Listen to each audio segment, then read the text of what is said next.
इथं अशोक खरात याच्या विरोधात प्रकरण आता अधिकच गंभीर होत चाललंय। महिलांच्या लैंगिक शोषणाच्या आरोपांमध्ये आधीच अटकेत असलेल्या खरात विरुद्ध आता आणखी एक नवीन गुन्हा दाखल झालाय आणि त्याच्यामुळे खळबळ झाली आहे। नाशिकच्या सरकारवाडा पोलीस ठाणे इथं हा गुन्हा नोंदवला गेला। पीडित महिला गर्भवती असताना पूजा विधीच्या नावाखाली खरातनं तिच्यावर लैंगिक अत्याचार केले होते असे गंभीर आरोप केले गेलेत। इतकंच नव्हे तर या प्रकाराची माहिती आता बाहेर दिली तर जीवे मारण्याची धमकी दिल्याचाही उल्लेख तक्रारीत केलाय। महिलेसोबत येणाऱ्या तिच्या पतीला बाहेर बसवून आतमध्ये उपचार किंवा विधी या नावाखाली अत्याचार केला असा धक्कादायक प्रकार समोर आलाय।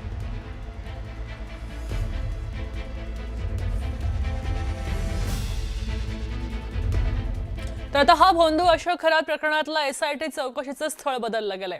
आज अज्ञात स्थळी खरात प्रकरणाची चौकशी होणार आहे। 3 दिवस गुन्हे शाखा आणि पोलीस क्लब इथं चौकशी सुरू होती। चौकशीला स्वतः एसआयटी प्रमुख तेजस्विनी सातपुते उपस्थित आहेत। अशोक खरातची काल तब्बल 7 तास चौकशी झाली होती, तर आज खरातच्या फार्म हाऊसवरचे कर्मचारी आणि मंदिरातल्या पुजाऱ्यांची चौकशी होणार आहे अशी माहिती मिळते।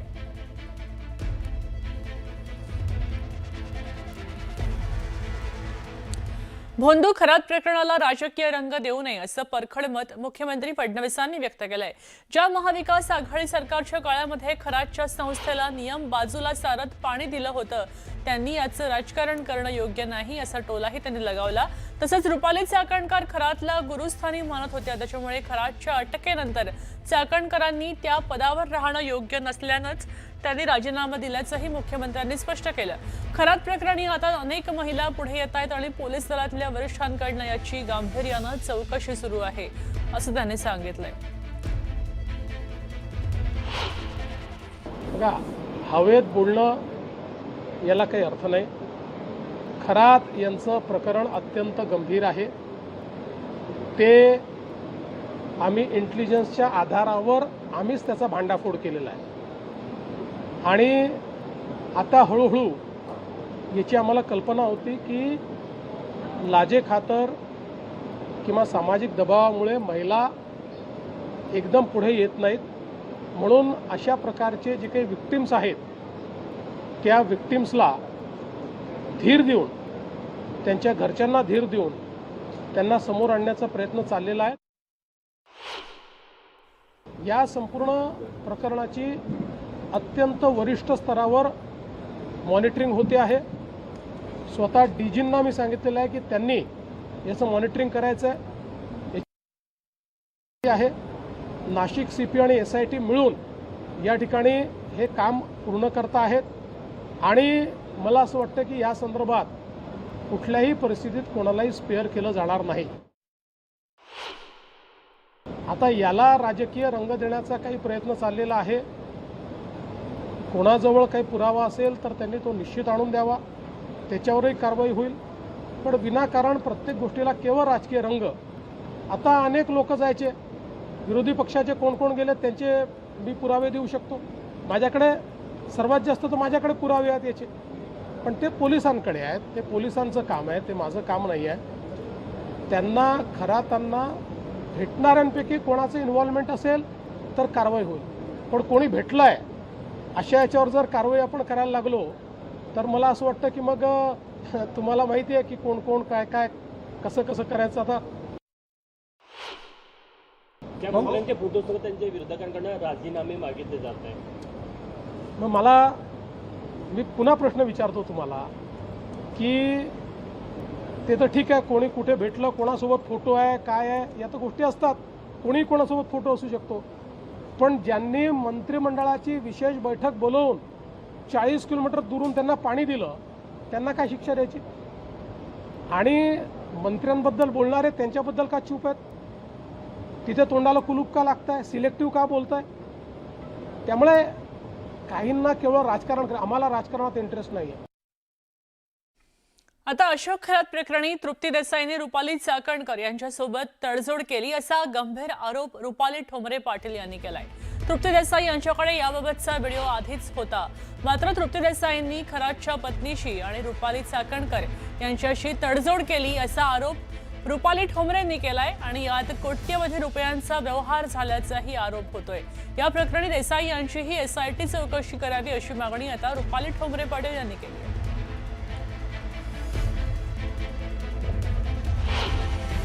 मला संशय असण्यापेक्षा त्या ज्या सामाजिक कार्यकर्ते नाव आलेलं आहे समोर ते तृप्ती देसाई यांचंच आहे आणि त्यांनीच काही दिवसापूर्वी बाईट दिला होता की या खराताचा इन्काउंटर होईल। असा काही इन्काउंटर पोलीस कस्टडीमध्ये असताना होत नाही। तर या ज्या काही राज्य महिला आयोगाबरोबर तडजोड केलेल्या सामाजिक कार्यकर्त्या आहेत, या महिला कोणाला वाचवत आहेत, कशासाठी वाचवत आहेत, यांचा त्याच्याशी काय संबंध आहे? ज्यांच्याकडे व्हिडिओ आहेत, जर ह्या तृप्ती देसाईंकडे हे व्हिडिओ आले होते तर त्यांनी पोलिसांना देऊन ती तक्रार दाखल करणं गरजेचं होतं, आवाज उठवणं गरजेचं होतं। पण इथेही चाकणकर बाई सोबत तडजोड केली।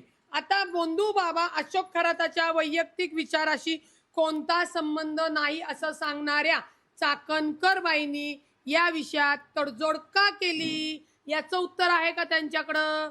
त्यांच्याकडं नसेल, पण माझ्याकडं आहे, कारण का या गुन्ह्याच्या सूत्रधार त्या स्वतः आहेत।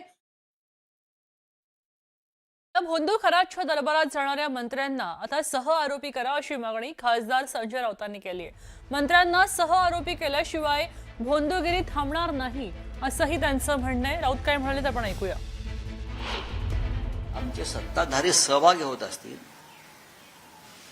तर तिथे त्या भोंदू बाबाच्या दरबारात जाणाऱ्या सर्व राजकारण्यांना, खास करून मंत्र्यांना, जे सत्ताधारी आहेत ते मंत्री, त्यांना सहआरोपी केलं पाहिजे। बाकी इतर सोडून द्या, सामान्य जनता किंवा इतर, पण जे मंत्री आहेत, जे सत्तेवर आहेत, जे कॅबिनेटमध्ये आहेत देवेंद्रजींच्या, त्यांना सहआरोपी केल्याशिवाय या राज्यातली भोंदूगिरी, बुवाबाजी थांबणार नाही।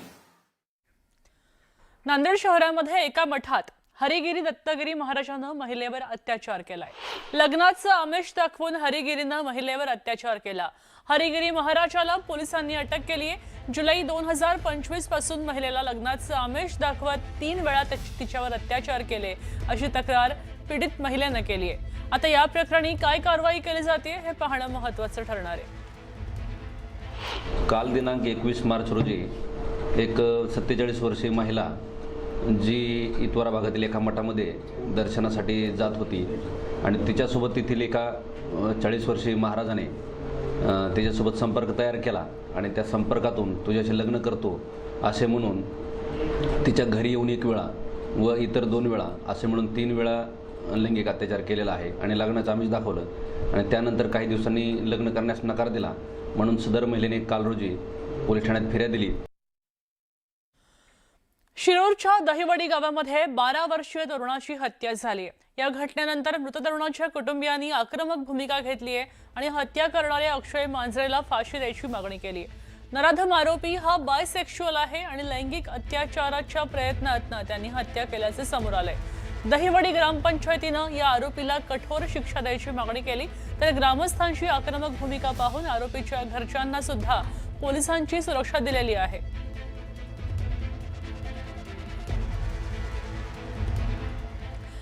कल्याण रेल्वे स्थानकामधला एक प्रकार आहे। रेल्वे गाड्यांना वीज पुरवठा करणाऱ्या पोलवर एक व्यक्ती चढला आणि त्याला खाली उतरवण्यासाठी पोलिसांचे प्रयत्न सुरू आहेत। वीज पुरवठा खंडित केला गेला, अगदी काही लोकल थांबवले सुद्धा अशी प्राथमिक माहिती आपल्याला मिळते।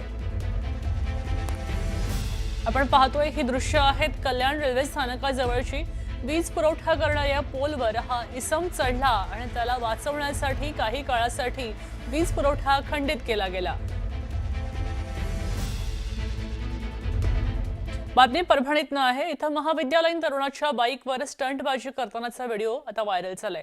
परभणी जिल्ह्यातल्या चिंतूर औंढा रस्त्यावरची ही घटना आहे। या रस्त्यावर अनेक वेळा छोटे मोठे अपघात घडतात, त्यामुळे या ठिकाणी काळजी घेऊन वाहन चालवणं गरजेचं आहे। पण तरुणाचा असा स्टंट करतानाचा व्हिडिओ आता व्हायरल झाला, त्यामुळे प्रशासनानं अशा स्टंटबाजांवर कारवाई करणं गरजेचं झालंय।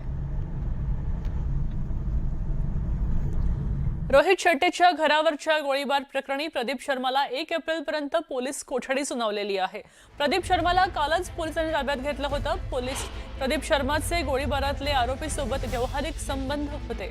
एका ऍप्लिकेशनच्या माध्यमातून आरोपी संपर्क साधत होता असं समोर आलंय. आता या प्रकरणी अधिकचा तपास करण्यासाठी पोलिसांनी प्रदीप शर्माची कोठडी मागितली आहे.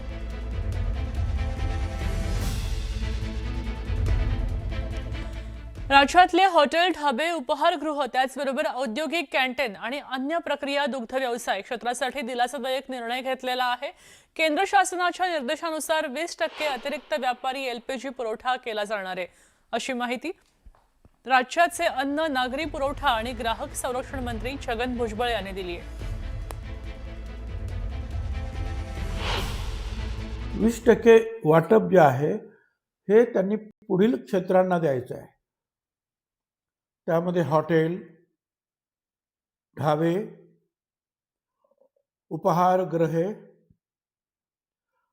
औद्योगिक कॅन्टीन, अन्न प्रक्रिया दुग्ध व्यवसाय, राज्य शासन किंवा स्थानिक स्वराज्य संस्थाद्वारे चालविण्यात येणाऱ्या अनुदानित कॅन्टीन्स, सामुदायिक स्वयंपाकघरे म्हणजे कम्युनिटी किचन्स, स्थलांतरित मजुरांसाठी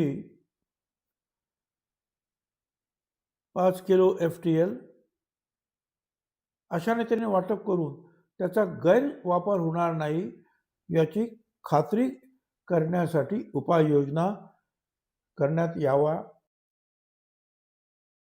नागपुरात गॅस मिळत नसल्यानं उद्योगावर परिणाम झालाय. यामुळे उद्योजकांनी चिंता व्यक्त केली आहे. सरकारनं 20% LPG उद्योगांसाठी द्यायचं ठरवलंय, मात्र अजूनपर्यंत उद्योगांना मिळालेलं नाही हे कळतंय.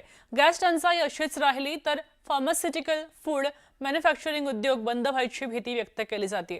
पाहूया. 20 से 25 इंडस्ट्री शायद बंद हो चुकी है या बंद होने वाली है. अगर यही परिस्थिति और 1 हफ्ता और 10 दिन चला तो हो सकता है, जैसे यहाँ पे इंगना MIDC में 1200 इंडस्ट्री है, 1200 इंडस्ट्री में कम से कम 600 या 700 इंडस्ट्रीज को LPG लगता है. यही परिस्थिति अगर रहा 1 हफ्ता 10 दिन, हो सकता है कि 200-300 इंडस्ट्री बंद हो जाएगी. वर्धा शहरामध्ये गॅसचा तुटवडा निर्माण झालेला आहे. सिलेंडर नसल्यामुळे एजन्सीमध्ये आलेल्या नागरिकांवर सिलेंडर विनाच परतायची वेळ आली आहे. त्यामुळे नागरिकांनी नाराजी व्यक्त केली आहे. त्या दरम्यान तातडीनं सिलेंडरचा साठा उपलब्ध करायची मागणी नागरिक करतायत. याचा आढावा घेतलाय प्रतिनिधी नरेंद्र मते यांनी. आखाती देशातील युद्धाचा परिणाम हा गॅस सिलेंडरवर झालेला आहे. राज्यामध्ये गॅसचा तुटवडा निर्माण झालेला आहे. त्यामुळे सामान्य नागरिकांपर्यंत सिलेंडर पोहोचत असले तरी काही एजन्सी मात्र ही सुविधा देण्यात असमर्थ ठरत आहे. वर्ध्यातील इंडियन गॅस एजन्सी आहेत जी सराफ यांची आहे.